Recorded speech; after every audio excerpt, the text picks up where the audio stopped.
The Assembly will hear an address by His Excellency Haile Geingob, President of the Republic of Namibia. I request protocol to escort His Excellency.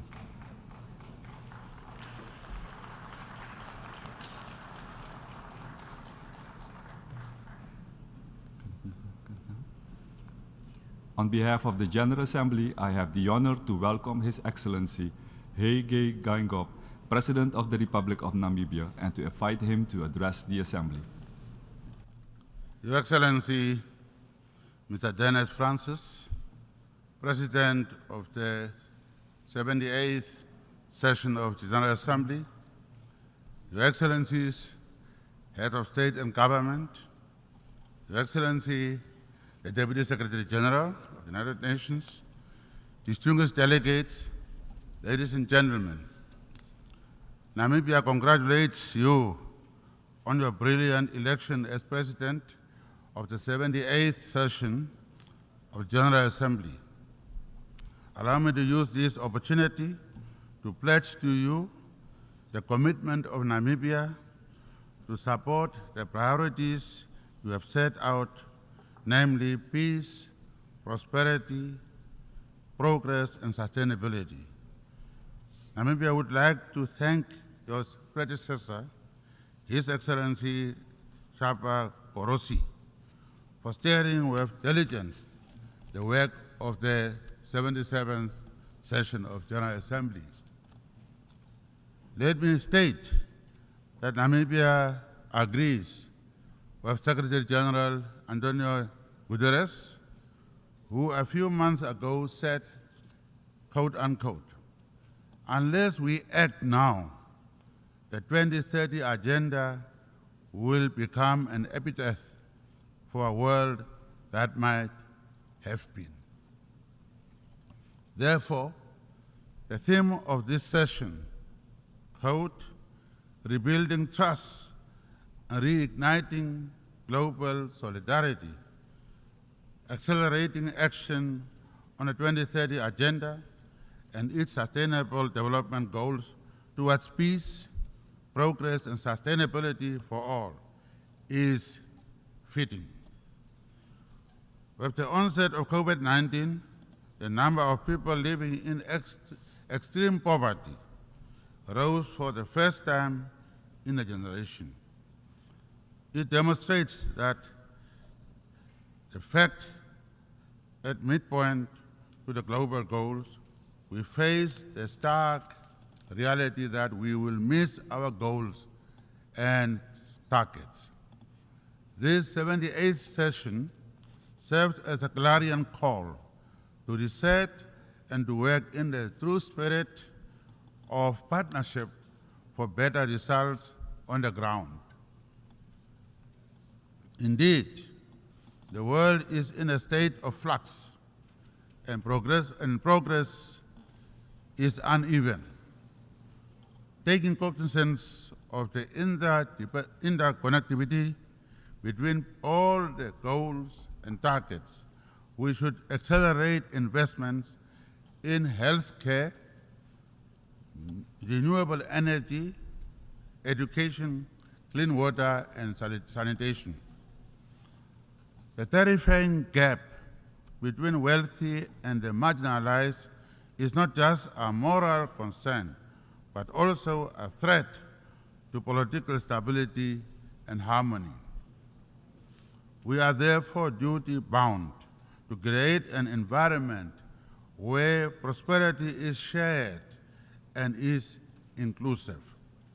In our collective pursuit of the 2030 agenda, Namibia looks forward with hope and optimism to the Summit of the Future next year as an opportunity to prioritize meaningful reforms that can reinvigorate the global goals to give impetus to the broader system-wide UN reform agenda. Namibia also welcomes UN 2.0 and a quantity of change, aiming to provide the United Nations family with the cutting-edge capabilities in data, digital innovation, and expertise in order to deliver better and effective member state support to accelerate development. Mr. President, the health of a nation is a bedrock for all developmental activities. This morning, the General Assembly will adopt a political declaration on pandemic prevention, preparedness, and response. Pandemics have long been formidable adversaries that disproportionately wreak havoc in the socio-economic fabric of developing countries. These crises go beyond their immediate health implications, unraveling years of development progress, straining healthcare systems, and exacerbating existing socio-economic disparities. We need to change the status quo. To do so, we must end vaccine apartheid. We need to ensure equitable access to health products.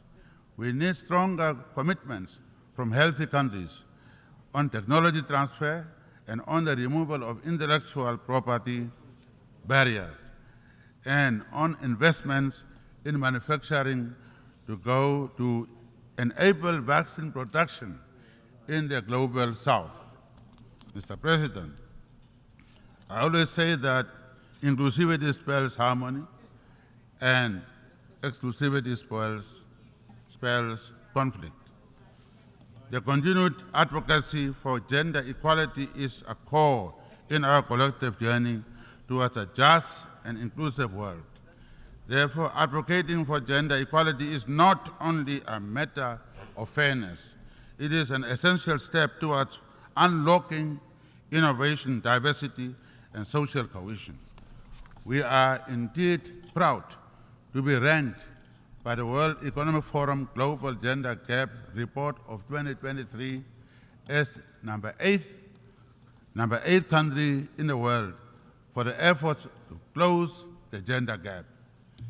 In addition to having 44% female representation in Parliament, we have women in the positions of Prime Minister, Deputy Prime Minister, and current Deputy Prime Minister has been selected by the ruling party to be the candidate. And very soon after I leave, in a year's time, she may be the one to come and stand here, who is here with us. And 2/3 of our key banking institutions are headed by women.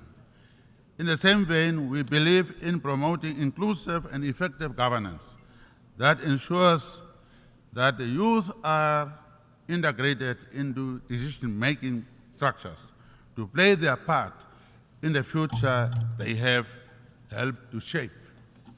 Mr. President, rapid advances in technology, quantum computing, and artificial intelligence are transforming the global landscape, offering unprecedented challenges and opportunities for growth and development. Therefore, developing countries should not be left behind in this digital revolution. Access to technology can bridge gaps in education, healthcare, and economic development, propelling nations towards progress. We must navigate technological challenges and harness opportunities by fostering an environment that is conducive to technology transfer, technology adoption, skills development, and collaboration. As we march towards COP28 for the final global stocktake, we are acutely aware that the energy transition is not only a necessity for the combating climate change, but also an opportunity for economic development. Consistent with their pledges made at the Paris Climate Summit in 2015, developed nations must provide financial and technological support to enable developing countries to shift to cleaner energy sources without hampering development. 3 years ago, during the 78th General Assembly, Namibia boldly announced its intention to change its economic structure by leveraging innovative financial tools to mobilize sustainable climate financing to combat climate change. 1 year later in Glasgow, Scotland, on the margins of COP26, we announced the development of large-scale green hydrogen projects that will provide the world with the clean molecules needed to decarbonize hard-to-abate sections. Today, we have more than 5 such projects under development, looking to deploy more than $20 billion in order to develop our world-class renewable energy potential to give our future generations a fighting chance against warming climate. Mr. President, developing a new synthetic fuels industry in Namibia is not just an opportunity to fight climate change, but indeed offers an unparalleled opportunity for green industrialization. Namibia has now attracted new industries that are looking to make use of the cheap, clean electricity and molecules that shall be produced in Namibia. One such pioneering example is the Oshivala project by High Iron, which plans to use Namibian-produced green hydrogen to deliver the first industrial production of iron at net zero emissions. During the first phase of the project in 2024, an annual output of 15,000 tons of direct reduced iron is planned. Oshivala will be one of the biggest primary production sites of green iron worldwide and is expected to sequestrate 27,000 tons of carbon dioxide emissions per year, equivalent to 50% of the carbon dioxide emissions of Namibia's entire power industry today. In order to transport the clean molecules to their final destination, shipping, which is yet another hard-to-abate sector, will also need to deploy innovative solutions. This is why Namibia is now developing green shipping corridors with Marks McKinney Moller Center for Zero Carbon Shipping as we look to map and fund the development of carbon-neutral maritime value chains from production, transportation, storage, and consumption of clean fuels and carbon-free products made in Namibia and traded with the world. We are working with Campaign Maritime Belge, a shipping company from Belgium, with plans to build a clean ammonia bunkering facility in Walvis Bay at a cost of more than €2.2 billion in partnership with Namibia's own Oldhaven lease company. On the 28th of September 23, this partnership named Plenary is expected to reveal plans to construct their first Namibian green hydrogen multimodal service station. I always say that you do not make peace with your friends. You make peace with your enemies. Punitive measures imposed for over half a century on the Republic of Cuba have brought untold hardships that have disenfranchised the Cuban people.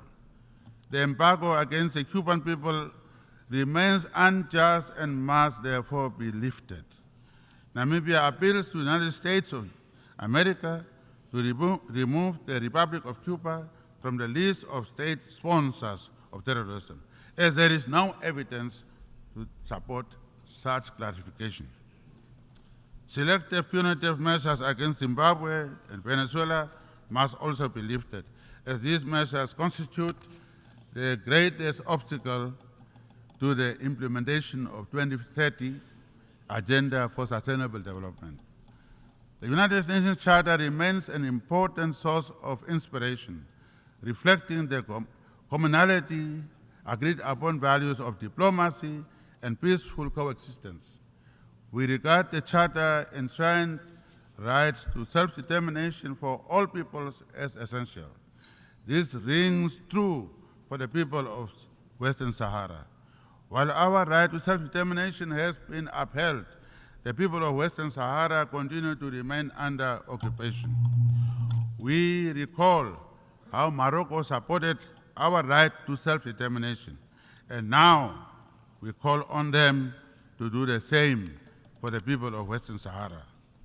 Similarly, the people of Palestine yearn to transition from the inhuman conditions of oppressive rule.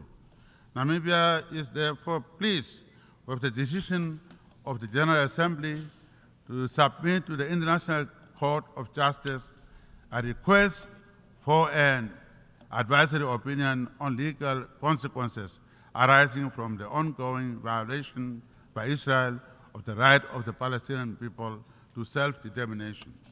Mr. President, the challenges we face today are not insurmountable. By holding hands and by renewing our commitment to multilateralism, we can reverse the worst effects of the unprecedented global challenges of global warming, global inequality, pandemics, and conflicts. By holding hands, we have it within us to act now and to build the world we want. In that world, no one should feel left out. I thank you. On behalf of the Assembly, I wish to thank the President of the Republic of Namibia for the statement made, and I request protocol to escort His Excellency.